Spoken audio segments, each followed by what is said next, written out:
Hola, y vamos a ver cómo programar el modo oscuro en SamsungGalaxyA265G.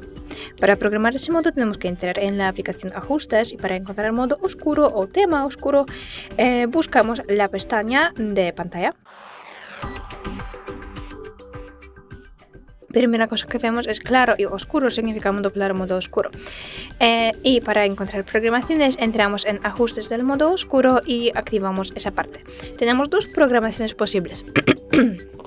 Primera, desde el anochecer hasta el amanecer, significa que el horario de activación y desactivación automática de ese modo se establece automáticamente dependiendo de la hora de anochecer y amanecer.